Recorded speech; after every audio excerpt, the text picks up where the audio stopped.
ये जो इधर भागा है वो फिर इधर आया फिर इधर आया, तो ये कितना डिस्टेंस चला एक्स्ट्रा, तो कहोगे सर ये डिस्टेंस प्लस ये डिस्टेंस। और ये कितना चला एक्स्ट्रा, कहोगे यहां से परपेंडिकुलर डालिए तो ये डिस्टेंस। क्या बिल्कुल आइडेंटिकल नहीं लग रहा है? यहां से परपेंडिकुलर ऐसे डालेंगे तो ये जितना होगा ये उतना ही होना चाहिए, और यहां से ये जितना हुआ है ये उतना ही होना चाहिए। तो इस दोनों के बीच में नेट पाथ डिफरेंस अगर लिखना है तो आप उतना ही लिखेंगे जितना ये 2 म्यू जी टी कॉस आर। और नॉर्मल इंसिडेंस के लिए अगर पूछे तब कितना होगा 2 म्यू जी टी। कोई दिक्कत है इसमें? कौन सर इतना बड़ा से काहे से, हम लोग अलग अलग तुमको दिख जाए इसके लिए। वैसे हम यहां से भी समझा सकते हैं। देखो ये जो लाइट आया है उसका एक पार्ट ये रिफ्रैक्ट होकर के यहां तक आया, रिफ्लेक्टेड को छोड़ दिया, उससे हमको भी क्या मतलब है। यहां पर आने के बाद एक पार्ट ऐसे रिफ्रैक्ट होकर चला गया सीधा, और दूसरा जो है ऐसे रिफ्लेक्ट हुआ और फिर ऐसे रिफ्लेक्ट हुआ फिर यहां से बाहर निकला। इसी दोनों के बीच में इंटरफेरेंस आपको देखना है। तो ये और ये जो एक्स्ट्रा चला है, ये वाला जो दूसरा रिफ्रैक्टेड है वो इतना डिस्टेंस एक्स्ट्रा चला है जी। तो ये डिस्टेंस कितना है mu G T plus mu G T.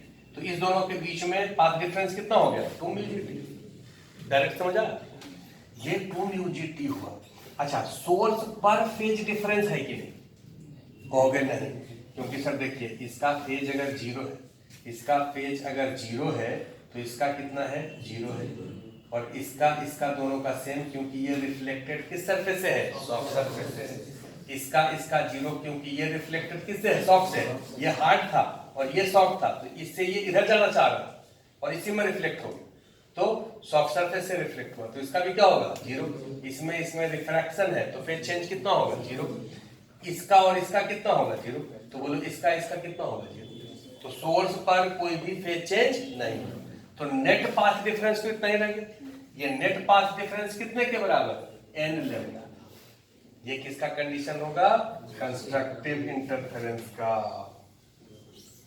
और डिस्ट्रक्टिव का अगर लिखे तब 2 mu G T equal to 2n plus 1 lambda by 2। आसान है इसको लिखो। इसी टॉपिक पर ये 3 क्वेश्चन है। पहला क्वेश्चन है, लिखिए white light with uniform intensity across visible wavelength.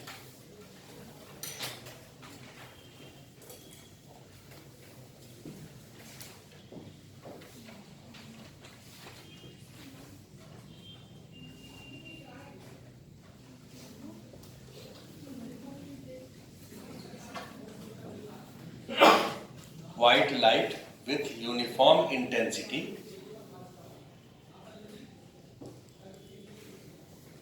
across the visible wavelength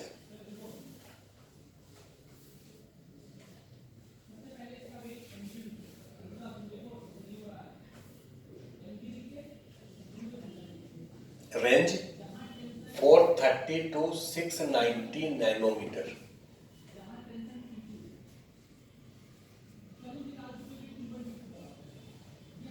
is incident perpendicularly on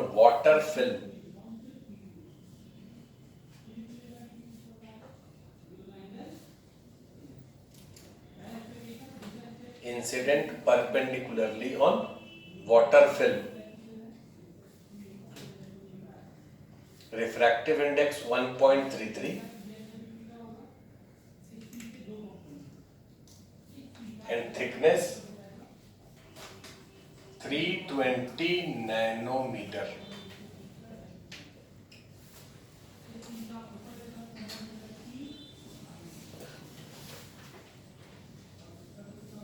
At what wavelength of light?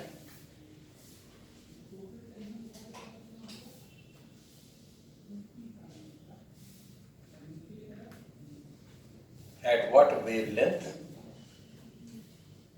of light reflected by film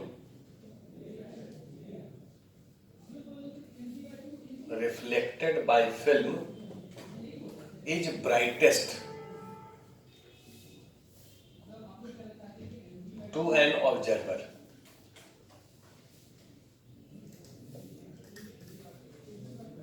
brightest to an observer. कौन सा wavelength brightest होगा observer की?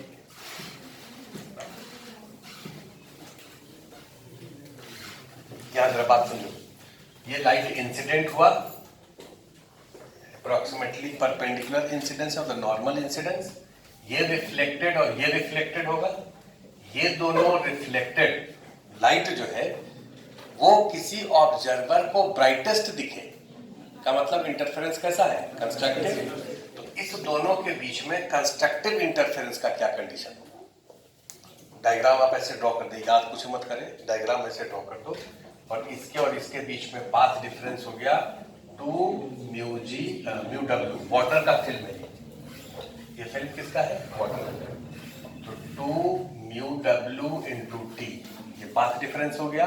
लेकिन चूंकि reflection हुआ है hard surface से तो एक में फेज चेंज पाई हो जाएगा, मतलब प्लस लेमडा बाई 2। ये नेट पाथ डिफरेंस हो गया इक्वल टू ब्राइटेस्ट दिखना चाहिए इसलिए एन।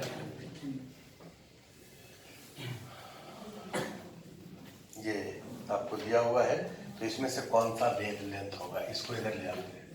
तो n minus 1/2 lambda 2 mu W T, तो लेमडा हो जाएगा 2 mu W T by n minus half.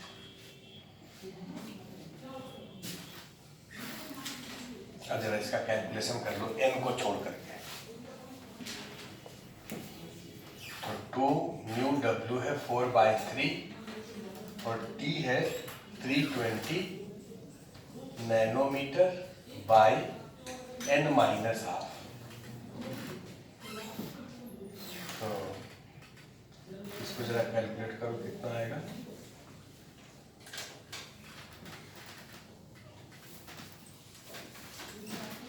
इसको केवल ऊपर वाले को कैलकुलेट करिए। अब जरा रुक जाओ, यहाँ पर n कितना से स्टार्ट करेंगे? क्या 0 से स्टार्ट करें? 0 करेंगे तो लेमडा नेगेटिव हो जाएगा, 0 से स्टार्ट नहीं करेंगे।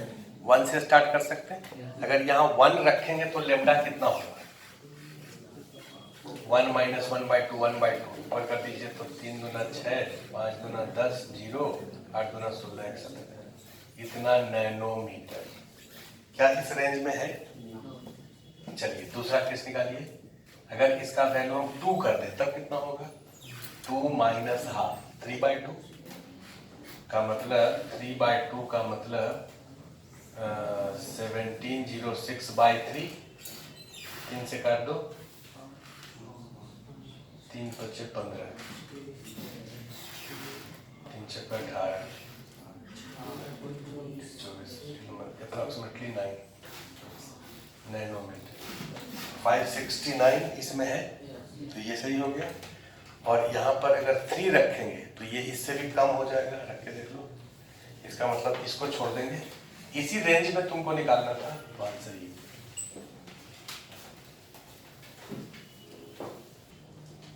अगला सवाल लिखिए। White light is incident normally on glass plate.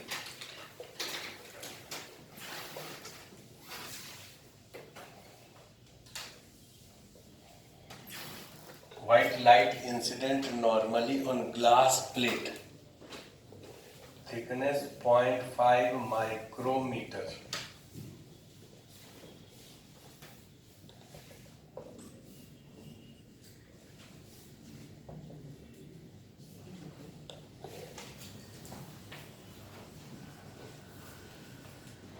Thickness 0.5 micrometer, refractive index 1.5 और व्हाइट लाइट का रेंज ये दिया हुआ है वेवलेंथ का 400 से 700 नैनोमीटर। देखिए which wavelength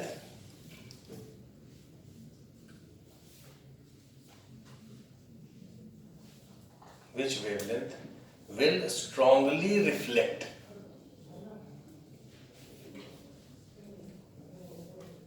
which wavelength will strongly reflect। कौन सा वेवलेंथ स्ट्रांगली रिफ्लेक्ट? तो चलिए चलते हैं, बिल्कुल वैसा ही है। ये इस बार ग्लास प्लेट है जिसका थिकनेस दिया हुआ है और स्ट्रांगली रिफ्लेक्ट हो रहा है, मतलब कंस्ट्रक्टिव इंटरफेरेंस है।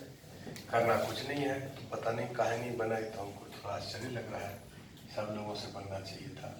तो इस दोनों के बीच में पाथ डिफरेंस हो गया 2 mu ji T plus lambda by 2 equal to L lambda. तो 2 mu G T equal to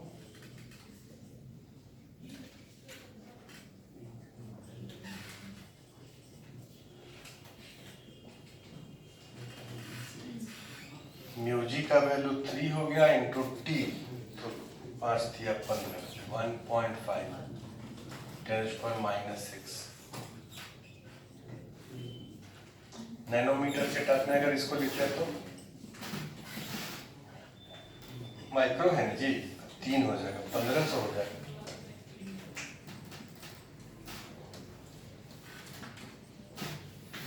देखो ठीक लिखे हैं।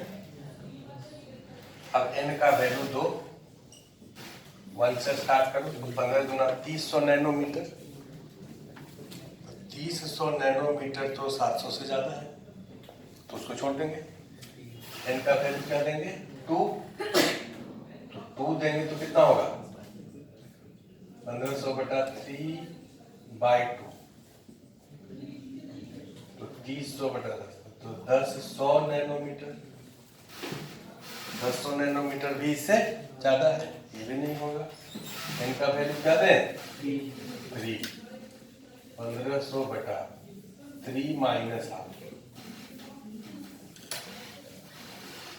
3 माइनस हाफ 5/2, 300/5 600। अगला भी चेक कर लो, 1500/4 माइनस 3.5 7/2,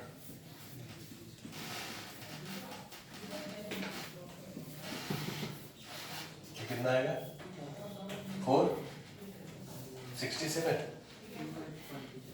4 7 चौका 28, 7 चौका 28,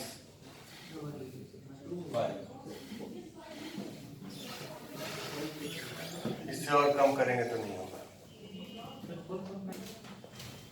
अगला हेडिंग है लॉयड मिरर एक्सपेरिमेंट। इसमें लॉयड साहब ये किए कि ये एक प्लेन मिरर ले लिए और यहाँ पर एक सोर्स रख दिए व्हाइट लाइट का या कोई भी लाइट का। इस सोर्स का डिस्टेंस यहाँ से सपोज करो हाइट h है और ये स्क्रीन है। इस स्क्रीन का ये मेन पोजीशन है, इसको हम एक्सिस कह रहे हैं।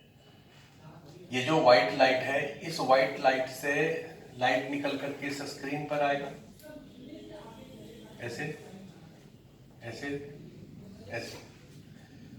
किसी भी पॉइंट पर इंटरफेरेंस होने के लिए तो 2 लाइट आना चाहिए, केवल एक लाइट से तो इंटरफेरेंस होगा नहीं। यहाँ पर होता क्या है कि स्क्रीन का अगर कोई भी पॉइंट हम ये कंसीडर करें तो एक तो डायरेक्ट रे आएगा, दूसरा रिफ्लेक्ट होकर के यहाँ पर आएगा। जो रिफ्लेक्ट होकर के रे आएगा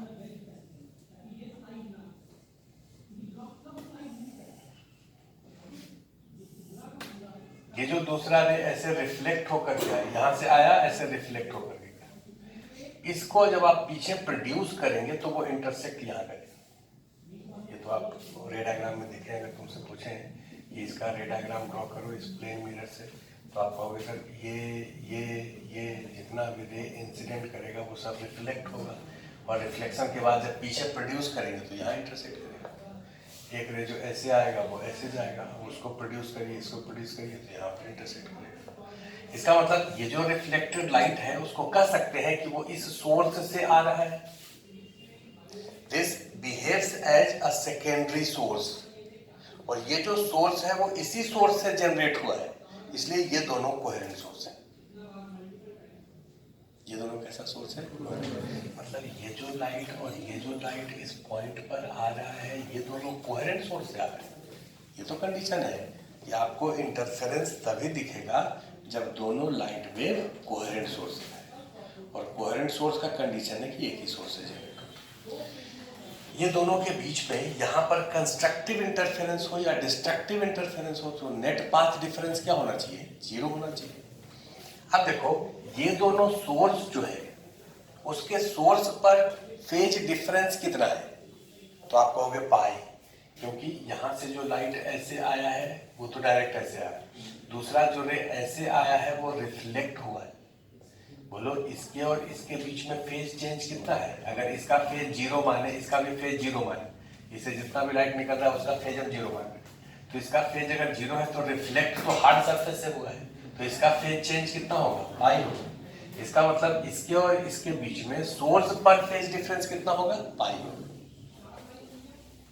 सोर्स पर फेज डिफरेंस पाई होगा। ये पहला पॉइंट लिखो, पहले लिख लो फिर डायग्राम बनाना। In Lloyd's mirror experiment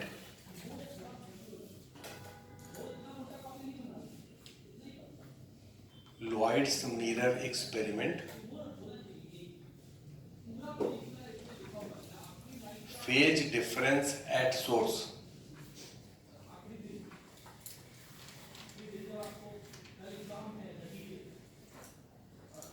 is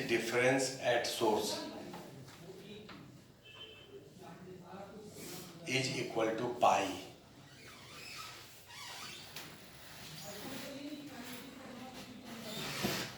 Phase difference at source is equal to pi.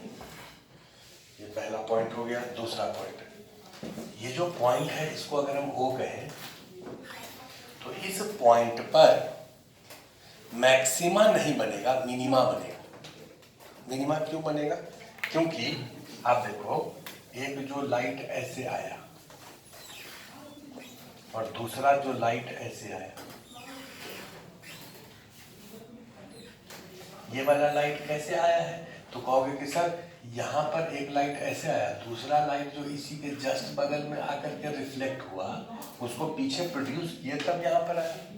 तो यहाँ पर एक ही नहीं दो लाइट आया है, आप कह सकते हैं एक इससे और दूसरा इससे, मतलब एक डायरेक्ट और दूसरा रिफ्लेक्टेड। वो दोनों के बीच में यहाँ पर इंटरफेरेंस होगा।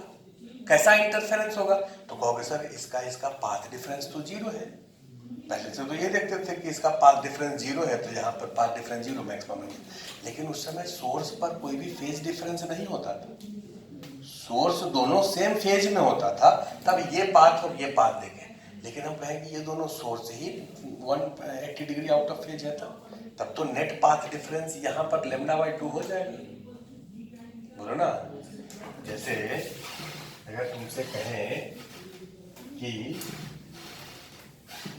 ये YDSC अपरेटस है और ये ओरिजिनल सोर्स है, ये S1 S2 है, बोलो यहाँ पर पाथ डिफरेंस कितना होगा, तो कहोगे सर ये पाथ इक्वल, ये पाथ इक्वल, यहाँ पर मैक्सिमा होगा, सेंट्रल मैक्सिमा होगा। लेकिन अगर इस सोर्स को हम यहाँ कर दें ऊपर, तो सेंट्रल मैक्सिमा तो नीचे शिफ्ट कर जाएगा। अब हम इतना ऊपर किए हैं जिससे कि इसके और इसके बीच में फेज डिफरेंस पाई है। जब हम इसको यहाँ रखेंगे तब इसके बीच में फेज डिफरेंस कितना है, जीरो, क्योंकि पाथ डिफरेंस जीरो है। इसको जब हम ऊपर किए तो ये पाथ कम हो गया, ये पाथ ज्यादा हो गया। सपोज करो इस दोनों के बीच में पाथ डिफरेंस λ/2 है, तो इस दोनों के बीच में फेज डिफरेंस कितना होगा, पाई होगा। तो आप कहेंगे ना कि सोर्स पर फेज डिफरेंस कितना है, पाई है। तो इधर जो है सेंट्रल मैक्सिमा यहाँ पर नहीं, यहाँ पर फिर क्या हो जाएगा, मिनिमा हो जाएगा, क्योंकि ये लाइट और ये लाइट यहाँ आएगा तो ये पाथ डिफरेंस तो जीरो है, लेकिन सोर्स पर फेज डिफरेंस तो पाई है, तो नेट तो यहाँ फेज डिफरेंस पाई हो जाएगा। वही बात यहाँ पर है, सोर्स पर अगर फेज डिफरेंस पाई है तो नेट फेज डिफरेंस यहाँ पर पाई हो जाएगा, पाथ डिफरेंस कितना हो जाएगा, λ/2। तो यहाँ पर मैक्सिमा नहीं, यहाँ पर क्या बनेगा, मिनिमा। दूसरा पॉइंट लिख लो, eight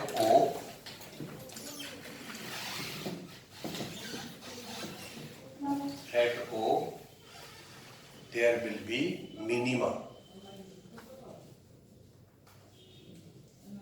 there will be minima।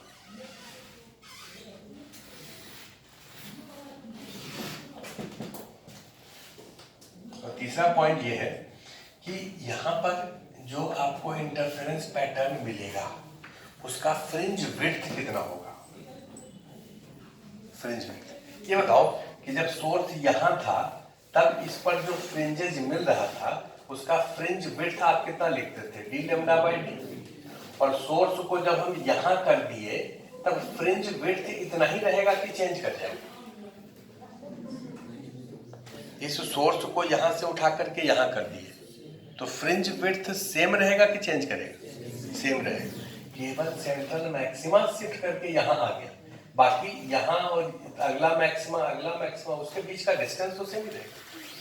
तो यहां पर भी फ्रिंज विड्थ का वैल्यू इस पर डिपेंड नहीं करेगा कि सोर्स पर फेज डिफरेंस कितना है। सोर्स पर फेज डिफरेंस 0 रहे चाहे पाई रहे, फ्रिंज विड्थ तो 0 में जितना होगा पाई में भी उतना ही होगा। तो अगर इस दोनों के बीच में 0 होता तब फ्रिंज विड्थ कितना होता? आप कहते देखिए ये दो सोर्स है जिसके बीच का डिस्टेंस d निकाल लीजिए और सोर्स और स्क्रीन के बीच का डिस्टेंस कैपिटल D निकाल लीजिए और फ्रिंज विड्थ का फॉर्मूला हो जाएगा d lambda by small d। तो फ्रिंज विड्थ इस केस में भी इतना ही रहेगा जितना YDAC में, क्योंकि बिल्कुल कैलकुलेशन वैसा ही होगा। तो लिख लो तीसरा point, fringe width is equal to d lambda by small d।